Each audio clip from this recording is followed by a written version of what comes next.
ತುಂಬ ಈಸಿಯಾಗಿ 10 ನಿಮಿಷದಲ್ಲಿ ಮಾಡುವಂತಹ ಅಡ್ಲಕಾಯಿ ಪಲ್ಯ ಮತ್ತು ಅಕ್ಕಿ ರೊಟ್ಟಿನ ಯಾವ ಥರ ಮಾಡೋದು ಅಂತ ಹೇಳಿ ನಿಮಗೂ ತೋರಿಸ್ಕೊಡ್ಲಿಕ್ಕೆ ಬಂದಿದ್ದೀನಿ. ನಿಮಗೇನಾದರೂ ಈ ವಿಡಿಯೋ ಇಷ್ಟ ಆದರೆ ಲೈಕ್ ಮಾಡಿ, ಕಮೆಂಟ್ಸ್ ಮಾಡಿ, ಶೇರ್ ಮಾಡಿ.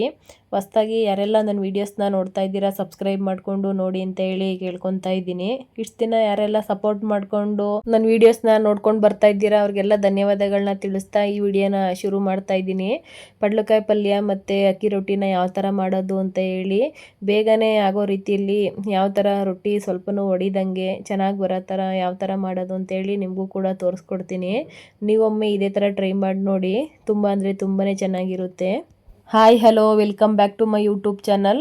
ಎಲ್ಲರೂ ಹೇಗಿದ್ದೀರಾ? ಎಲ್ಲರೂ ಚೆನ್ನಾಗಿದ್ದೀರಾ ಅಂತ ಹೇಳಿ ಭಾವಿಸ್ತಾ ಅಕ್ಕಿ ರೊಟ್ಟಿನ ಮಾಡೋ ವಿಧಾನನ ತೋರಿಸ್ಕೊಡ್ತಾ ಇದ್ದೀನಿ. ಫಸ್ಟು ನಾನು ಇಲ್ಲಿ ಒಂದು ದೊಡ್ಡದು ಅಗಲವಾದ ಪಾತ್ರೆನ ತೊಗೊಂಡಿದ್ದೀನಿ. ಅದಕ್ಕೆ ಸ್ವಲ್ಪ ರುಚಿಗೆ ತಕ್ಕಷ್ಟು ಉಪ್ಪನ್ನು ಕೂಡ ಸೇರಿಸ್ಕೊಂಡು ಇದಕ್ಕೆ ಕುದಿಸಿರೋ ಅಂತಹ ಬಿಸಿನೀರನ್ನ ಸೇರಿಸ್ಕೊತಾ ಇದ್ದೀನಿ. ತಣ್ಣೀರನ್ನ ಹಾಕಿ ಮಾಡೋದ್ರಿಂದ ರೊಟ್ಟಿ ಒಡೆದೋಗ್ಬಿಡುತ್ತೆ, ತೊಟ್ಲಿಕ್ಕೆ ಬರೋದಿಲ್ಲ. ನಾವು ಇದಕ್ಕೆ ಯಾವುದೇ ಥರ ಆಯಲ್ಲು ಪೇಪರು ಏನು ಯೂಸ್ ಮಾಡಿ ರೊಟ್ಟಿನ ತಟ್ಟೋದಿಲ್ಲ. ಹಾಗಾಗಿ ಹಿಟ್ಟಿಂದ ತಟ್ಟೋದ್ರಿಂದ ಕುದಿಯೋಂಥ ಬಿಸಿನೀರನ್ನ ಹಾಕ್ಕೊಂಡು ರೊಟ್ಟಿನ ಮಾಡೋದನ್ನ ತೋರಿಸ್ಕೊಡ್ತಾ ಇರೋ ಅಂಥದ್ದು. ನಾನಿಲ್ಲಿ ನಮ್ಮ ಮನೇಲಿ ಕ್ವಾಂಟಿಟಿ ಎಷ್ಟು ಬೇಕೋ ಅಷ್ಟು ಹಿಟ್ಟನ್ನ ಹಾಕ್ಕೊತಾ ಇದ್ದೀನಿ. ನಿಮ್ಮ ಮನೇಲಿ ಕ್ವಾಂಟಿಟಿ ನಿಮಗೆ ಎಷ್ಟು ಬೇಕೋ ಅಷ್ಟು ಹಾಕ್ಕೊಂಡ್ರು ನಡೆಯುತ್ತೆ. ನಾನಿಲ್ಲಿ ಒಂದು 2.5 ಕಪ್ಪಷ್ಟು ಅಕ್ಕಿ ಹಿಟ್ಟನ್ನ ಸೇರಿಸ್ಕೊತಾ ಇರೋ ಅಂಥದ್ದು. ಇನ್ನು ಇದಕ್ಕೆ ಬಿಸಿ ನೀರು ಹಾಕಿ ಹಿಟ್ಟನ್ನ ಕಲಿಸ್ಕೊತಾ ಇರೋದ್ರಿಂದ ಹಿಟ್ಟು ಸುಡುತ್ತೆ. ಹಾಗಾಗಿ ಯಾವುದಾದ್ರೂ ಸಹಾಯದಿಂದ ಈ ಥರ ಕಲಿಸ್ಕೊಳ್ಳಿ. ಫಸ್ಟು ಒಂದು 10 ನಿಮಿಷ ಇದೇ ಥರನೇ ಕಲಿಸ್ಕೋಬೇಕು. ಆಮೇಲೆ ಕೈಯಲ್ಲಿ ಕಲಿಸ್ಕೊಂಡ್ರೂ ನಡೆಯುತ್ತೆ. ನಾನು ಈ ಹಿಟ್ಟನ್ನ ನೀಟಾಗಿ ಅಕ್ಕಿನ ತೊಳೆದು ಬಿಸಿಲಲ್ಲಿ ಒಣಗಿಸಿ ಹಿಟ್ಟನ್ನ ಮಾಡಿಸಿರೋ ಅಂಥದ್ದು. ಹಂಗಾಗಿ ಈ ಥರ ಬಿಸಿ ನೀರನ್ನ ಯೂಸ್ ಮಾಡಿಕೊಂಡು ಹಿಟ್ಟನ್ನ ಕಲಿಸ್ಕೊತಾ ಇದ್ದೀನಿ. ಸ್ವಲ್ಪ ಇದೆಲ್ಲ ನೀಟಾಗಿ ಮ್ಯಾಶ್ ಆದಮೇಲೆ ಕೈಯಲ್ಲಿ ನೀಟಾಗಿ ಮ್ಯಾಶ್ ಮಾಡ್ಕೊಬೇಕು. ಈ ಹಿಟ್ಟನ್ನ 2 ರೀತಿಯಲ್ಲಿ ಬೇಕಾದರೂ ಕಲಿಸ್ಕೊಬೋದು. ಗಂಜಿ ಮಾಡಿ ಗಂಜಿಯಲ್ಲೂ ಕೂಡ ನಾವು ಕಲಿಸ್ಕೊಬೋದು. ಬಿಸಿ ನೀರೊಳಗಡೆ ಸ್ವಲ್ಪ ಹಿಟ್ಟನ್ನ ಹಾಕಿ ಕುದಿಸ್ಬಿಟ್ಟು ಅದನ್ನೇ ಗಂಜಿ ಥರ ಮಾಡಿ ಅದರೊಳಗಡೆ ಹಿಟ್ಟು ಹಾಕ್ಬಿಟ್ಟು ಸಹಿತ ಇದನ್ನು ಕಲಿಸ್ಕೊಬೋದು. ಇಲ್ಲ ಅಂತ ಅಂದರೆ ರೈಸ್ನು ಕೂಡ ರುಬ್ಬಿಟ್ಬಿಟ್ಟು ರೈಸ್ನ ಹಾಕ್ಕೊಂಡು ಬೇಕಾದ್ರೆ ಗಂಜಿಯಿಂದನೂ ಸಹಿತ ನಾವು ಹಿಟ್ಟನ್ನ ಕಲಿಸ್ಕೊಬೋದು. ನಾನಿಲ್ಲಿ ಬಿಸಿ ನೀರನ್ನ ಯೂಸ್ ಮಾಡಿಕೊಂಡು ಯಾವ ಥರ ಕಲಿಸ್ಕೋಬೇಕು ಅಂತ ಹೇಳಿ ನಿಮಗೂ ಕೂಡ ತೋರಿಸ್ಕೊಡ್ತಾ ಇದ್ದೀನಿ. ನಾನು ಇದಕ್ಕೆ ಯಾವುದೇ ಥರ ಗೋಧಿ ಹಿಟ್ಟಾಗಲಿ ಬೇರೆ ಯಾವುದೇ ಹಿಟ್ಟನ್ನು ಕೂಡ ಮಿಕ್ಸ್ ಮಾಡಿಲ್ಲ. ಓನ್ಲಿ ಅಕ್ಕಿ ಹಿಟ್ಟನ್ನ ಹಾಕಿ ಮಿಕ್ಸ್ ಮಾಡ್ಕೊತಾರ ಅಂಥದ್ದು. ಬಿಸಿ ನೀರು ಮತ್ತು ಉಪ್ಪು ಹಿಟ್ಟು ಇಷ್ಟನ್ನೇ ನೀಟಾಗಿ ಮ್ಯಾಶ್ ಮಾಡಿಕೊಂಡು ಹಿಟ್ಟನ್ನ ಒಳ್ಳೆ ಅದಕ್ಕೆ ಬರೋವರೆಗೂ ನೀಟಾಗಿ ಮ್ಯಾಶ್ ಮಾಡ್ಕೊಬೇಕು. ನಾವು ಹಿಟ್ಟನ್ನ ಯಾವ ಥರ ಮ್ಯಾಶ್ ಮಾಡ್ಕೊತೀವಿ ಅದ್ರ ಮೇಲೆ ರೊಟ್ಟಿ ಡಿಪೆಂಡ್ ಆಗುತ್ತೆ ಅಂತಲೇ ಹೇಳ್ತೀನಿ. ನಾವು ನೀಟಾಗಿ ಮ್ಯಾಶ್ ಮಾಡ್ದಲ್ಲೇ ಸುಮ್ಮನೆ ಹಿಂಗೇನೋ ಕಲಿಸ್ಬಿಟ್ಟು ತೊಟ್ಲಿಕ್ಕೆ ಹೋದರೆ ಅದು ಒಡೆದೋಗ್ಬಿಡೋದು, ಇಲ್ಲ ತೆಗಿಯುವಾಗ ಕಿತ್ತೋಗ್ಬಿಡೋದು ಆ ಥರ ಎಲ್ಲ ಆಗುತ್ತೆ. ಹಾಗಾಗಿ ಆದಷ್ಟು ಹಿಟ್ಟನ್ನ ನೀಟಾಗಿ ಮ್ಯಾಶ್ ಮಾಡ್ಕೊಬೇಕು. ನಮ್ಮ ಕೈಲಿ ಎಷ್ಟು ಸಾಧ್ಯನೋ ಅಷ್ಟು ಅದನ್ನು ನೀಟಾಗಿ ಕಲಿಸ್ಕೊತ ಬರಬೇಕು. ಇನ್ನು ನಾವೆಲ್ಲ ನಮ್ಮ ಕಡೆ ಬೆಳಗ್ಗೆ ಎದ್ದಿದ ತಕ್ಷಣವೇ ರೊಟ್ಟಿ ಮಾಡೋದ್ರಿಂದ ನಮ್ಗೆ ಈ ಥರ ರೊಟ್ಟಿ ಎಲ್ಲ ಮಾಡಿ ತುಂಬಾ ಅಭ್ಯಾಸ ಇದೆ. ಇನ್ನು ನಾವೆಲ್ಲ ಚಿಕ್ಕ ವಯಸ್ಸಿಂದನೇ ರೊಟ್ಟಿ ಮಾಡೋದನ್ನ ತುಂಬಾ ಚೆನ್ನಾಗಿ ಕಲ್ತ್ಕೊಂಡ್ಬಿಟ್ವಿ. ನಮ್ಮಮ್ಮ, ನಮ್ಮ ಅಮ್ಮದಿರು, ದೊಡ್ಡಮ್ಮದಿರು, ಚಿಕ್ಕಮ್ಮದಿರು ಎಲ್ಲರೂ ಬೆಳಗ್ಗೆ ಎದ್ದಿದ ತಕ್ಷಣವೇ ರೊಟ್ಟಿನ ಮಾಡೋರು. ನಮ್ಮ ಕಡೆ ಕೂಲಿಗೆ ಆಳುಗಳು ಬರ್ತಾರಲ್ಲ ಅವಾಗೆಲ್ಲನೂ ಕೂಡ ಈ ರೊಟ್ಟಿನೇ ಮಾಡ್ತಾ ಇರೋ ಅಂಥದ್ದು.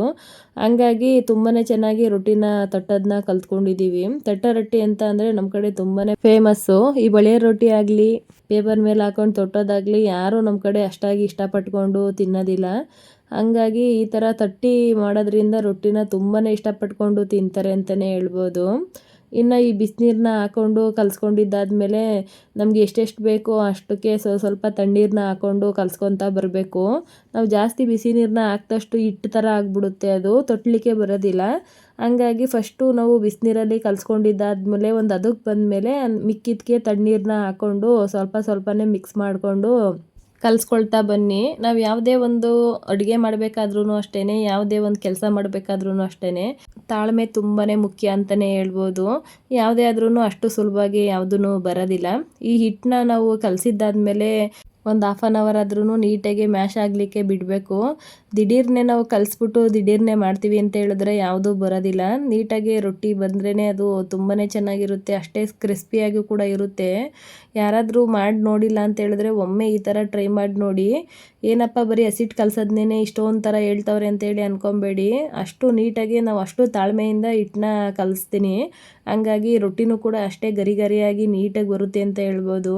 ಇನ್ನು ನಮ್ಮ ಕಡೆ ಜನ ಎಲ್ಲ ಬೆಂಗಳೂರಲ್ಲಿದ್ರೂ ಅಷ್ಟೇ, ಎಲ್ಲಿದ್ದರೂ ಅಷ್ಟೇ ರೊಟ್ಟಿ ಕಂಪಲ್ಸರಿ ಮಾಡ್ತೀವಿ.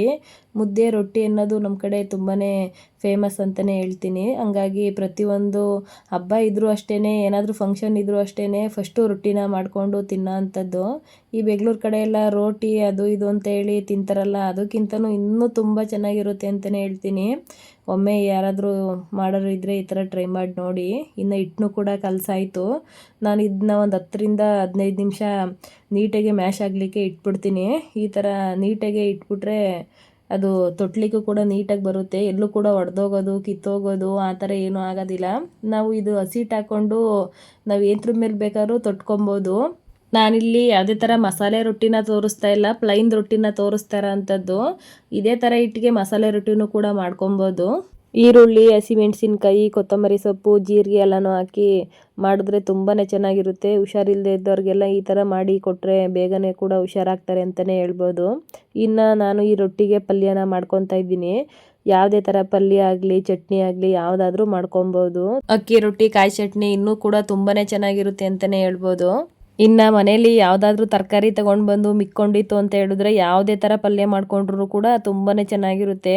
ನಾನಿಲ್ಲಿ ಪಡ್ಲುಕಾಯಿ ಪಲ್ಯನ ಮಾಡ್ಕೊತಾ ಇರೋದು. ಹಾಗಲಕಾಯಿ ಪಲ್ಯ ಆಗಲಿ ತುಪ್ತಿರೆಕಾಯಿ ಪಲ್ಯ ಆಗಲಿ ಎಲ್ಲನೂ ಕೂಡ ತುಂಬಾ ಚೆನ್ನಾಗಿರುತ್ತೆ ಅಂತಲೇ ಹೇಳ್ಬೋದು. ನಾನಿಲ್ಲಿ ಅಕ್ಕಿ ರೊಟ್ಟಿಗೆ ಕಾಂಬಿನೇಷನ್ ಆಗಿ ಪಡ್ಲುಕಾಯಿ ಪಲ್ಯನ ಮಾಡ್ತಾ ಇರೋ ಅಂಥದ್ದು. ತುಂಬ ಚೆನ್ನಾಗಿರುತ್ತೆ ಅಂತ ಹೇಳ್ತಾಯಿದ್ರು ಶಿವು. ಹಂಗಾಗಿ ನಾನು ಈ ಪಲ್ಯನ ಮಾಡ್ತಾಯಿದ್ದೀನಿ. ನಾವೇನಾದರೂ ಊರಿಂದ ಹೋಗ್ತಾ ಇದ್ದೀವಿ ಹಳ್ಳಿ ಕಡೆ ಅಂತ ಹೇಳಿದ್ರೆ ಫಸ್ಟು ಟಿಫನ್ ಏನಾದರೂ ಮಾಡಬೇಕಂತ ಹೇಳಿದ್ರೆ ರೊಟ್ಟಿ ಮಾಡಿ ಅಂತಲೇ ಹೇಳೋ ಅಂಥದ್ದು. ಈ ಬೆಂಗಳೂರು ಕಡೆ ಎಷ್ಟು ಜನ ಬಂದು ಇದ್ದೀವಿ ನಮ್ಮ ಕಡೆ ನಾಗಮಂಗಲ ಸೈಡವರು, ಅವರೆಲ್ಲರೂ ಕೂಡ ಫಸ್ಟು ಏನಾದರೂ ತಿಂಡಿ ಮಾಡು ಅಂತ ಹೇಳಿದ್ರೆ ಈ ರೊಟ್ಟಿ ಇದನ್ನೇ ತುಂಬಾ ಬೇಗನೆ ಕೇಳ್ತೀವಿ. ಅದು ಬಿಟ್ಟರೆ ಮಿಕ್ಕಿದ್ದೆಲ್ಲ ಇಲ್ಲೇ ಮಾಡ್ಕೊಂಡು ತಿಂತಾ ಇರ್ತೀವಿ. ರೊಟ್ಟಿ ಸಾಮಾನ್ಯವಾಗಿ ಎಲ್ರಿಗೂ ಮಾಡಲಿಕ್ಕೆ ಬರೋದಿಲ್ಲ. ಹಂಗಾಗಿ ಏನಾದರೂ ಟಿಫನ್ ಮಾಡಬೇಕಂತ ಹೇಳಿದ್ರೆ ರೊಟ್ಟಿ ಮಾಡಿಬಿಡಿ ಅಂತಲೇ ಹೇಳೋ ಅಂಥದ್ದು. ಹಂಗಾಗಿ ಈ ಥರ ಅಡ್ಲಕಾಯಿ ಪಲ್ಯನ ನಮ್ಮ ಅತ್ತೆ ಒಂದು 2 ಸತಿ ಮಾಡ್ಕೊಂಡು ಕೊಟ್ಟಿದ್ರು ಊರಿಗೆ ಹೋದಾಗ. ನನಗಂತೂ ತುಂಬಾ ಇಷ್ಟ ಆಗಿತ್ತು. ಹಂಗಾಗಿ ಬೇಗ ಆಗೋ ಥರ ಈಸಿಯಲ್ಲಿ ಯಾವ ಥರ ಮಾಡೋದು ಅಂತೇಳಿ ನಿಮಗೂ ಕೂಡ ತೋರಿಸ್ಕೊಡ್ತೀನಿ. ನೀವು ಒಮ್ಮೆ ಟ್ರೈ ಮಾಡಿ ನೋಡಿ, ತುಂಬ ಚೆನ್ನಾಗಿರುತ್ತೆ. ಇನ್ನು ಈ ಕಾಯಿನ ಎಷ್ಟಾಗಿ ಕ್ಲೀನ್ ಮಾಡ್ಕೊಳ್ಳಿಕ್ಕೆ ಕಷ್ಟ ಏನೂ ಇಲ್ಲ. ಮೇಲ್ಗಡೆ ಸಿಪ್ಪೆನ ಈ ಥರ ಚಾಕು ಸಹಾಯದಿಂದ ಸ್ವಲ್ಪ ಲೈಟಾಗಿ ಒರೆದ್ಬಿಟ್ರೆ ಆಗೋಯ್ತು ಅಷ್ಟೇ. ಒರೆದಾದ್ಮೇಲೆ ನೀಟಾಗಿ ತೊಳೆದ್ಬಿಟ್ಟು ಈ ಥರ ಕಟ್ ಮಾಡ್ಕೊಂಬಿಡ್ಬೇಕು. ಮಧ್ಯಕ್ಕೆ ಕಟ್ ಮಾಡಾದ್ಮೇಲೆ ಇದ್ರೊಳಗಡೆ ಬರೋ ಅಂಥ ತಿರುಳನ್ನು ಕೂಡ ತೆಗ್ದಾಕ್ಬಿಡ್ಬೇಕು. ಇದ್ರ ಬೀಜಗಳನ್ನ ಹಾಕ್ಬಿಟ್ರೆ ಅಷ್ಟಾಗಿ ಚೆನ್ನಾಗಿರೋದಿಲ್ಲ. ಅದು ಬಲ್ತಿಲ್ಲ ಅಂತ ಹೇಳಿದ್ರೆ ಹಾಕೊಬೋದು. ನಾವು ಎಳೆದಿರಲಿ ಬಲ್ತಿರಲಿ ಇದನ್ನು ತೆಗೆದುಬಿಡ್ತೀನಿ. ಹಂಗಾಗಿ ಇನ್ನೂ ಕೂಡ ತುಂಬಾ ಚೆನ್ನಾಗಿರುತ್ತೆ ಅಂತಲೇ ಹೇಳ್ತೀನಿ. ಅದರೊಳಗಡೆ ತಿರುಳು ಇದ್ಬಿಟ್ರೆ ಅಷ್ಟಾಗಿ ಟೇಸ್ಟು ಕೂಡ ಚೆನ್ನಾಗಿರೋದಿಲ್ಲ, ತಿನ್ನಲಿಕ್ಕೂ ಕೂಡ ಒಂದು ಸ್ವಲ್ಪ ಚೆನ್ನಾಗಿರೋದಿಲ್ಲ ಅಂತಲೇ ಹೇಳ್ಬೋದು. ಹಾಗಾಗಿ ನಾನು ಎಲ್ಲನೂ ಕೂಡ ಇದ್ರೊಳಗಡೆ ತೆಗ್ದಾಕ್ಬಿಟ್ಟು ಮೇಲ್ಗಡೆ ಕಾಯಿಗಳು ಮಾತ್ರನೇ ಹಾಕೊಳ್ಳೋ ಅಂಥದ್ದು.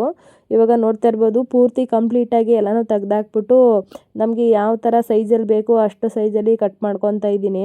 ನಾನಿಲ್ಲಿ ತುಂಬ ಚಿಕ್ಕದಾಗೆ ಕಟ್ ಮಾಡ್ಕೊತಾ ಇರೋದು. ಇದನ್ನು ಕುಕ್ಕರ್ಗೆ ಹಾಕಿ ಏನೂ ಕೂಗ್ಸೋದಿಲ್ಲ, ಓಪನ್ನು ಪಾತ್ರೆಯಲ್ಲೇ ಮಾಡೋದ್ರಿಂದ ಸ್ವಲ್ಪ ಚಿಕ್ಕದಾಗೆ ಕಟ್ ಮಾಡ್ಕೊತಾ ಇದ್ದೀನಿ. ರೊಟ್ಟಿಗಲ್ವಾ, ಹಂಗಾಗಿ ಸಾಂಬಾರಿಗೆಲ್ಲ ಆದರೆ ಸ್ವಲ್ಪ ದೊಡ್ಡದಾಗೆ ಕಟ್ ಮಾಡ್ಕೊಬೋದು. ಹಂಗಾಗಿ ತುಂಬ ಚಿಕ್ಕದಾಗೆ ಕಟ್ ಮಾಡ್ತಾ ಇರೋ ಅಂಥದ್ದು. ತುಂಬ ಎಳೆದಾಗ್ಬಿಟ್ರೆ ಬೇಗನೆ ಬೆಂದೋಗ್ಬಿಡುತ್ತೆ. ಸ್ವಲ್ಪ ಬಲ್ತಿರೋ ಥರ ಆದರೆ ಸ್ವಲ್ಪ ಬೇಯಲಿಕ್ಕೆ ಕಷ್ಟ ಅಂತಲೇ ಹೇಳ್ಬೋದು. ಆದಷ್ಟು ನೋಡಿ ತುಂಬ ಎಳೆದನ್ನ ತಗೊಳ್ಳಿ, ಚೆನ್ನಾಗಿರುತ್ತೆ. ಇನ್ನು ಇಲ್ಲಿ ಮಾಡಲಿಕ್ಕೆ ಕೂಡ ಐಟಮ್ಸ್ನ ಕಟ್ ಮಾಡಿ ಇಟ್ಕೊಂಡಿದ್ದೀನಿ. ಕಾಯಿನೂ ಕೂಡ ನೋಡ್ತಾ ಇರ್ಬೋದು ಎಷ್ಟು ಸಣ್ಣದಾಗಿ ಕಟ್ ಮಾಡಿ ಇಟ್ಕೊಂಡಿದ್ದೀನಿ ಅಂತ ಹೇಳ್ಬಿಟ್ಟು. ಇನ್ನು ಇದಕ್ಕೆ 1-2 ಈರುಳ್ಳಿ, 1-2 ಟೊಮೊಟೊ, ಕೊತ್ತಂಬರಿ ಸೊಪ್ಪು ಮತ್ತು ಕರಿಬೇವು, ಸಾಸಿವೆ ಇಷ್ಟನ್ನ ಇಟ್ಕೊಂಡಿರೋ ಅಂಥದ್ದು. ತೆಂಗಿನಕಾಯಿ ತುರಿನ ತುರಿದ್ಬಿಟ್ಟು ಸೇರಿಸ್ಕೊಬೇಕು ಇದಕ್ಕೆ. ಅದನ್ನು ಕೂಡ ಆ್ಯಡ್ ಮಾಡುವಾಗ ತೋರಿಸ್ತೀನಿ ನಿಮಗೆ. ಇಲ್ಲಿ ಒಂದು ಬಾಂಡಲಿ ಕೂಡ ಇಟ್ಕೊಂಡಿದ್ದೀನಿ. ಇದಕ್ಕೆ ಒಂದು 3 ಟೇಬಲ್ ಸ್ಪೂನ್ ಆಗೋಷ್ಟು ಎಣ್ಣೆನೂ ಕೂಡ ಸೇರಿಸ್ಕೊತಾ ಇದ್ದೀನಿ. ಇದು ಸ್ವಲ್ಪ ಕಾಯಿದ ಮೇಲೆ ಇದಕ್ಕೆ ಸಾಸಿವೆನೂ ಕೂಡ ಸೇರಿಸ್ಕೊತಾ ಇರೋವಂಥದ್ದು. ಈ ಸಾಸಿವೆ ಚಿಟಪಟ ಅಂತ ಸಿಡಿದ್ಮೇಲೆ ಇದಕ್ಕೆ ಈರುಳ್ಳಿ ಕೂಡ ಸೇರಿಸ್ಕೊತಾ ಇದ್ದೀನಿ.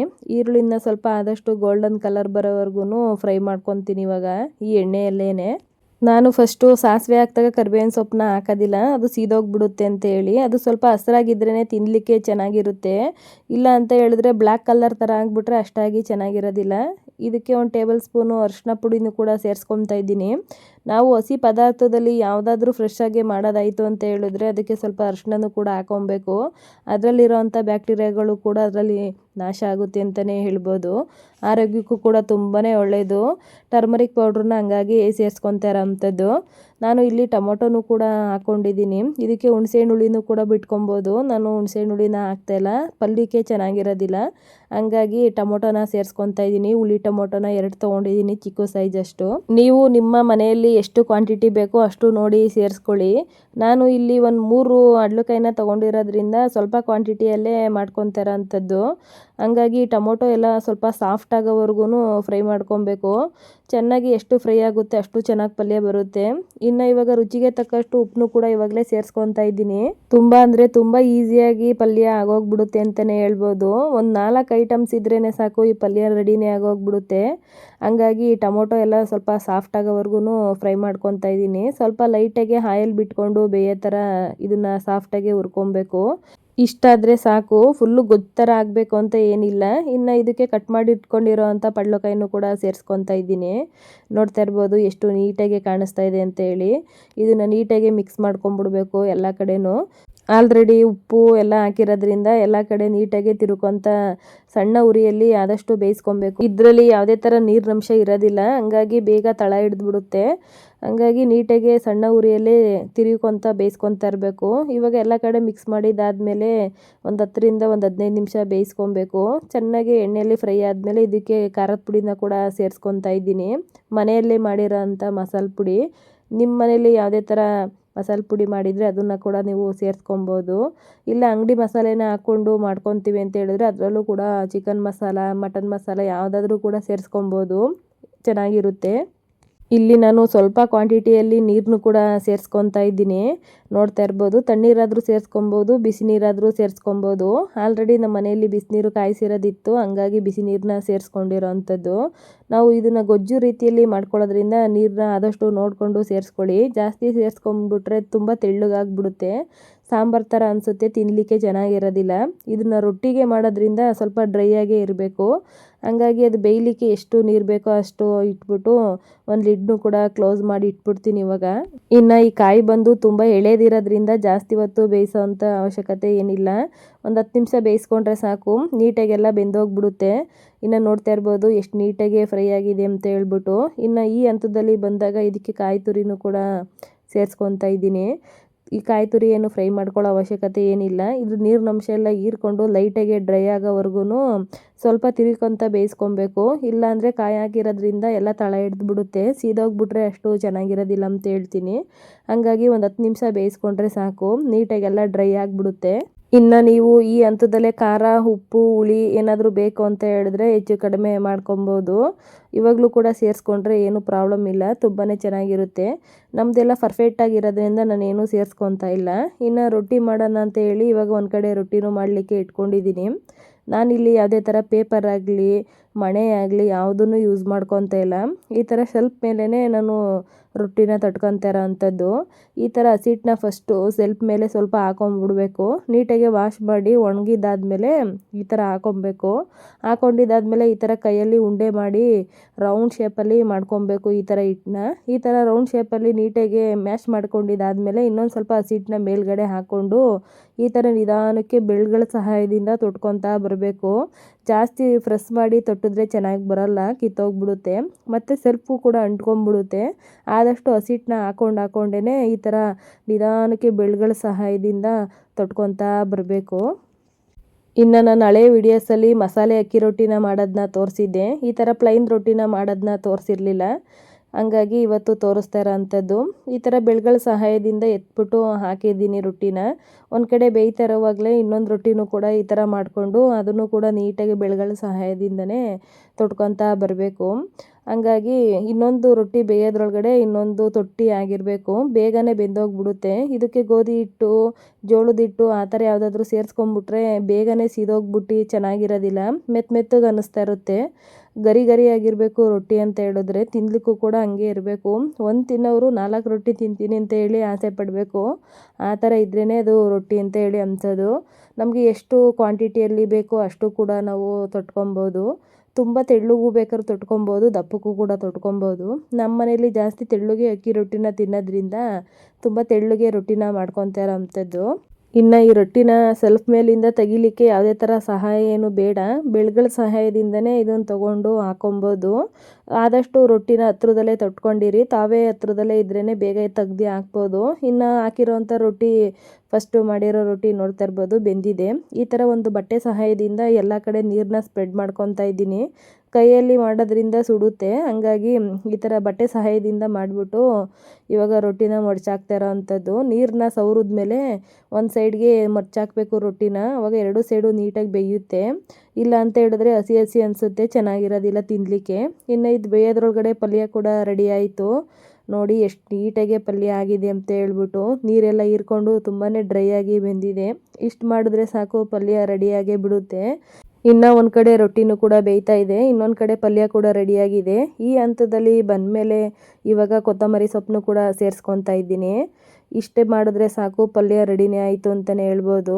ಇನ್ನೊಂದು ಕಡೆ ಅಕ್ಕಿ ರೊಟ್ಟಿ ರೆಡಿ ಆಗ್ತಿದ್ದಂಗೆ ಈ ಪಲ್ಯನೂ ಕೂಡ ಸರ್ವ್ ಮಾಡಿಕೊಂಡು ತಿನ್ಬೋದು. ತುಂಬ ಅಂದರೆ ತುಂಬಾ ಟೇಸ್ಟಾಗಿರುತ್ತೆ.